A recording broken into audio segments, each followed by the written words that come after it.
Pasar Bebas Masyarakat Ekonomi ASEAN kelas 93, kelompok Adolf, Anugrah, dan Novaldin.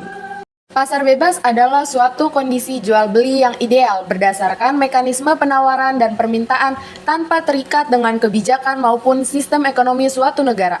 Jadi, pedagang dan pembelilah yang mengatur segala sesuatu terkait transaksi mereka. Pasar bebas juga sarana guna memperluas jangkauan konsumen untuk suatu produk. Hal ini karena hambatan ekspor impor tiap negara semakin menipis, sehingga produsen dapat melakukan riset pasar internasional.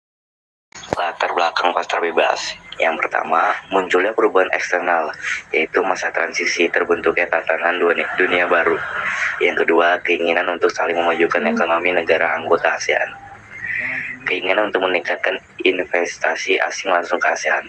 Ada pula satu faktor lainnya adalah keinginan untuk menggalang persatu regional untuk meningkatkan posisi dan daya saing. Adapun tujuan dari pasar bebas adalah 1. Meningkatkan pendapatan negara, 2. Meningkatkan perekonomian negara, 3. Memperluas pasar, menciptakan transfer of technology, 4. Memenuhi kebutuhan dalam negeri. Manfaat pasar bebas. Ada pula manfaat dari pasar bebas, yakni tingkat kreativitas setiap masyarakat lebih berkembang, para pengusaha akan lebih efisien dan efektif, setiap orang lebih bebas mengolah sumber dayanya masing-masing, serta memberikan kebebasan kepada masyarakat dalam melakukan aktivitas ekonomi baik dalam ekspor maupun impor, serta memberikan transparansi informasi berkaitan kualitas permintaan dan harga barang. Dengan demikian akan tercipta stabilitas ekonomi. Manfaat pasar bebas yaitu dapat mengatasi kesenjangan pembangunan dan melakukan percepatan integrasi kepada negara-negara ASEAN seperti Laos, Myanmar, Kamboja, dan Vietnam melalui inisiatif for ASEAN Integration dan inisiatif dari regional lainnya. Pengertian masyarakat ekonomi ASEAN adalah sebuah integrasi ekonomi perbara dalam menghadapi perdagangan bebas antar negara perbara. Latar belakang MEA.